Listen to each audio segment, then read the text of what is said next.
I went to high school overseas. It was very different. You had to select a major from middle school to high school. At the end of middle school, ninth grade was part of the middle school, and you have a what we call the normalisé, and it's the whole country has the same test. It's highly guarded. It's highly, it's one of like those things you see in documentaries, all those epic testing. It's like that. And you have to select a major. My major was mathematics and physics. And to do that major, you had to get consent from your parent or guardian, because they say, oh, that's it. And you would be on track for engineering programs. So that's what I did. And we got introduced to chemistry, and the chemistry we were doing, we were learning a lot about hydrocarbons. We were learning a lot about the chemistries, like a mild biochemistry, so to speak. And I found that particularly interesting. I was always at home. It's amazing. It's amazing. I survived.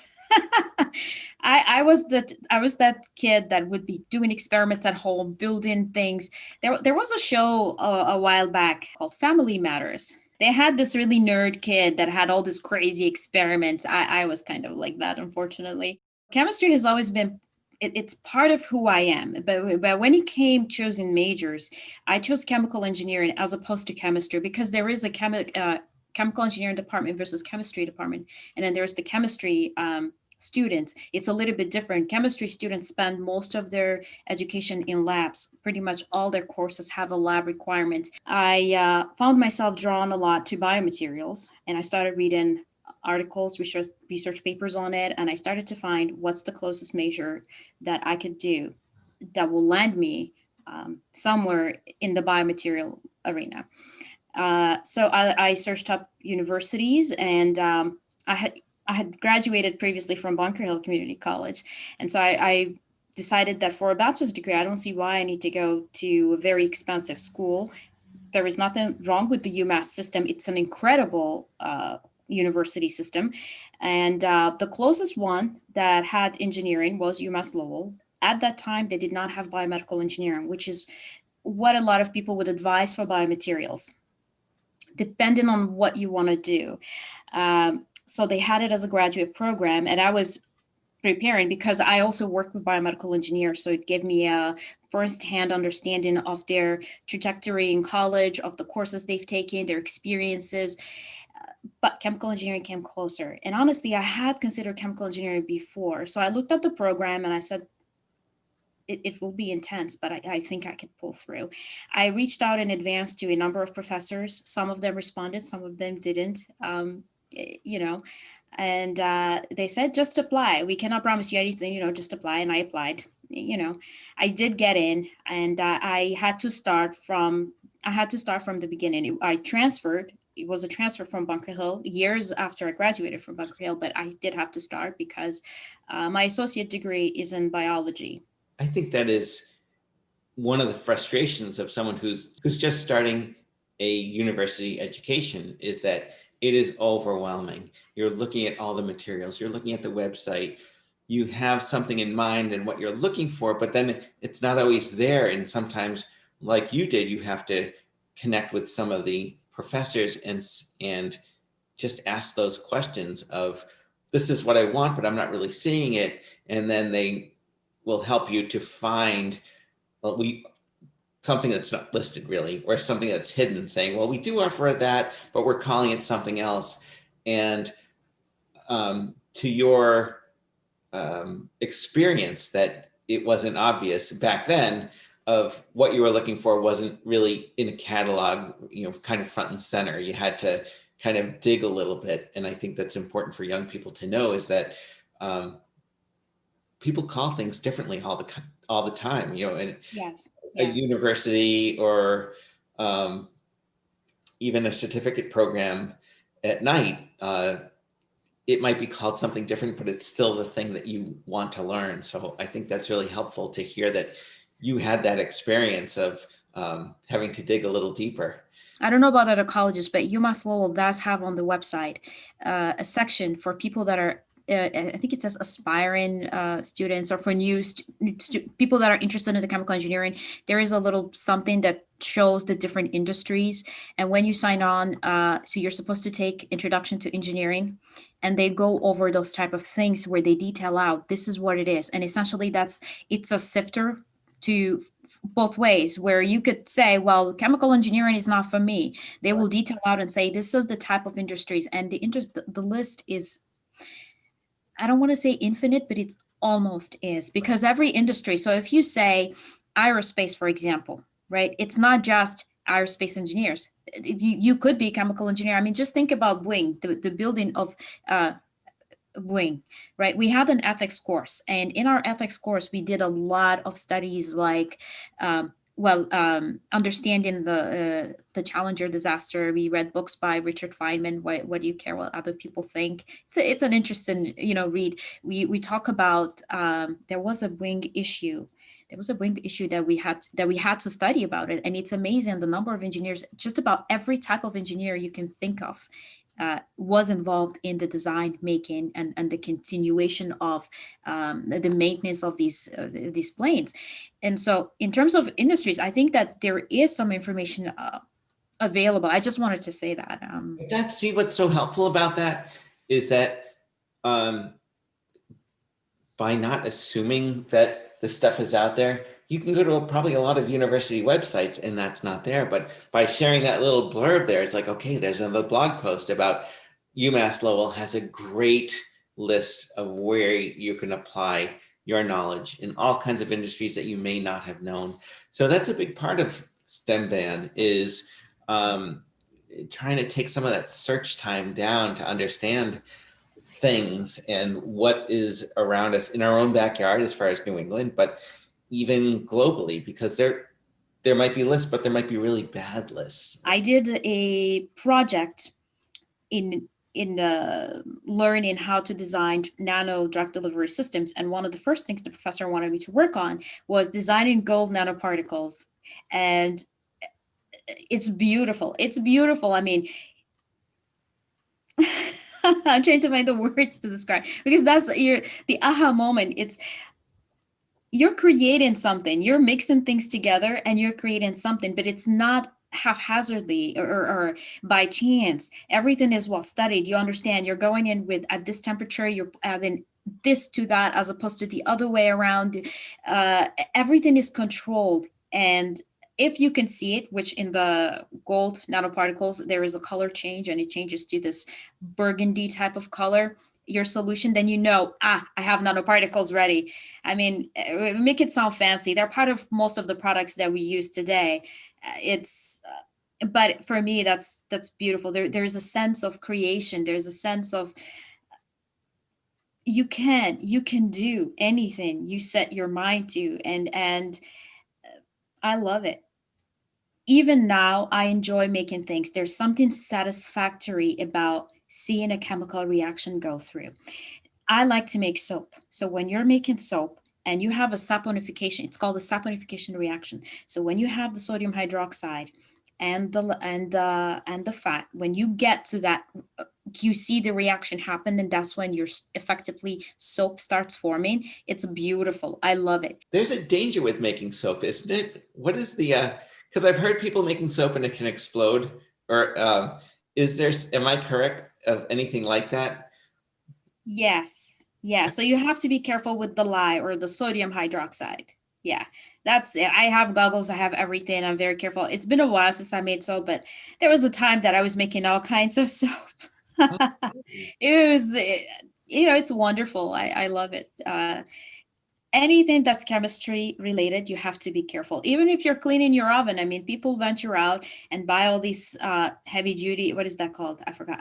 Maybe I should name the products, but yeah, some oven cleaning product or something, and then they're mixing bleach, mixing the ammonia, mixing. No, no, no. You cannot be mixing all these cleaning products. Even bleach as is a highly corrosive and toxic chemical, but we use it to disinfect. And as long as you know how to use it, you read on the instructions. And nowadays, everything is available at the click of a finger. I mean, anybody can have access to safety data sheets. Anybody could learn things. And if you don't know, there has to be a YouTube on it somewhere. It's fantastic. I've learned so much through YouTube, and you just sometimes have to, I think, search for the best person to teach it. And that's where you find that not everyone is designed to teach, because they could have really good content and information, but they do such a bad job of trying to communicate that. You're just like on to the next one. And I think the same is true for mentoring, is that you think, okay, this person has all this knowledge, I'm going to learn a ton, but they really are not the best teachers and are probably better in another environment. During my time at UMass Lowell, I didn't take too many chemistry courses. And that's a big misconception that a lot of times when people say, well, what are you majoring in? And you say chemical engineering, they say, wow, well, back in college, I took radiochemistry, I took analytical chemistry, and they start talking a lot of chemistry.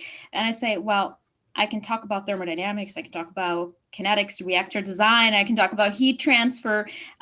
Yes, but we are expected to learn the chemistry. We are expected to know, because everything, all of the projects that we do have a chemical analysis component to it.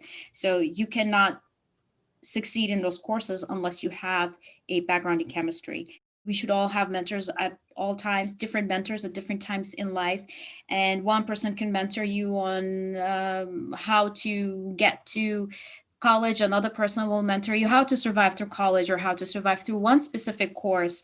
And so my experience was that I just went with the mentality that everybody around me, I would treat that as mentor, but I was able to find an academic mentor, and and we clicked, and the professor really helped me understand where I was going with the coursework. Not all of us think of ourselves as mentors. And when we start to talk to more people, we start to realize, I guess I do have more things to offer. And even just sharing small successes or sometimes the failures, it makes us all kind of on a level playing field, which I think is really good and important to hear. Same for students mentoring other students.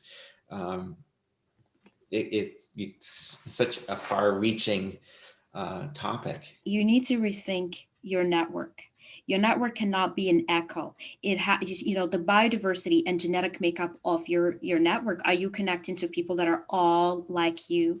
You need to have a diversity there, so that you don't you never know where an opportunity might come up. We don't know what will happen, but it's important to understand. And there's, the way it was framed is that the person that said that is a biologist, so they're using a lot of biology terms like biodiversity, genetic makeup, and I like that. And also, to make it be, because I'm interested in mentoring, and I would like to have a wonderful mentor, but also to serve as a mentor to other students that are still starting out in their college career, which is somewhat like a cascade mentoring type of scenario. A prism. I know that you're really interested in physics and you love physics and circuitry and all that. So prism, the way what happens when you shine a light at a prism, it's what's the word?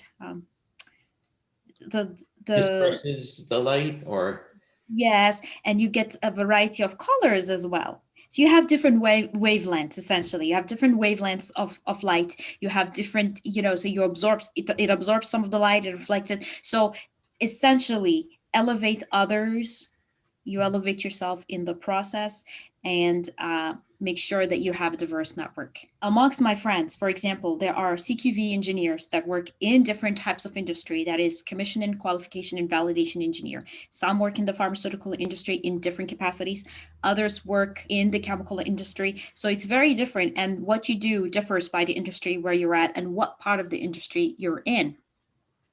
I have friends that are process engineers. If you're a process engineer working for a company that makes detergents, your job is very similar, but it's not the same as a process engineer working in an upstream biologics development versus downstream biologics. So these type of, and I'm throwing a lot of very broad generic terms, but the nitty gritty of it. So that's diversity, but also connecting with someone who's a teacher, connecting with someone who's a poet. And I love poetry, connecting with someone who's an artist. And I find that a lot of times when we're networking for with the mindset of you're looking for a job, we're networking to make the connection, but are we really networking to for ideas? Are we networking to learn something from other people? And so that is that's where I'm headed, and that's the advice that really resonates with me. That's really interesting because I think we go into networking events looking for a specific outcome. And if we're not talking to the person that we think is going to be helpful, we say, all right, I need to get away from this person. But I like that idea of finding more about the human being in front of you and making those connections and um, kind of just being more open to learning more because we all have things to learn from each other. And that is a really nice way to approach a networking event, is that keep your expectations, I don't want to say realistic. I would say um, I think networking kind of sometimes has a bad uh, connection to it that people think, networking. I'm guilty of it, and but I don't go into it um, with the mindset that I should. So I've just learned a little bit more from you that to dig a little bit deeper, and there's more to just their title when you meet somebody or where they're working. What are some industries that use chemical engineers that a lot of people aren't aware of, and areas that people might want to look into for using that knowledge? I don't know if people know there are a lot of chemical engineers in textiles, um, the food industry. I mean, you buy a box of cereal, there's a lot of chemical engineers that made that happen. A lot of scientists and engineers, but especially chemical engineer, anywhere from the packaging to the formula of the cereal. I mean, what can I think of? I know somebody that works for Ben and Jerry's, and they love, it's like a dream job. Ice cream. What do they Um, do? You know anything more specific about what they're doing as a chemical engineer, as far as what you think? Okay, the flavors are made. What do I need to do? I can just sit back and eat ice cream. So they're a manufacturing engineer. So the production lines, anything that involves mass chemical engineers, we are really, I shouldn't generalize, but I want to say that we are big picture people, bird's eye view, and we zoom in on a few pixels, a pixel or two if need be, and zoom back out. That's my take on it. There's a spectrum of what people really want to do. So you have people that work on the bench, and then you have anywhere in between to the massive production of things. I'm sure people know about the cosmetics. It's a big one. What But people don't see, that's a lot of those are some of the things that a young person might not realize, is that we often take so much for granted, but you don't always think like I wouldn't. That's not something that, maybe it's because I'm a guy. I don't use a whole lot of cosmetics. I just put a paper bag on my head. Um, but where that's another fun topic to talk about, as far as things I want to keep pulling from you, on another day. But the chemistry behind um, cosmetics, and see, but it's just not something I hear chemical engineering, and I'm thinking of hazardous blow up kind of stuff, and I'm not always thinking beyond that. I'm not thinking about ice cream and cosmetics. Um, Okay. and those are things that we just constantly need to, I think, help. I might have this totally wrong. Maybe that when a young person discovers chemistry and chemical engineering, that they're already maybe a little aware of where those skills are needed, what they can do and apply. But I'm sensitive too that our young mechanical engineers just thinking that they can only work at NASA and aerospace, and they're not always thinking about the medical world and children's toys, and it goes on and on and on, and all these places and industries that are so hungry for mechanical engineers. So I'm having this type of conversations almost every day with my son. I mean, he will be 15 soon, and he's to we say chemical engineering to him is like saying astronaut. He doesn't, so explain it to him and he'd be like, okay, you see that thing on your desk, the pen. I mean, we don't think about the pen. Right. Um, yeah, And think of, how many times does a pen fail? That has been engineered to be really reliable yeah. and until it blows up in your pocket.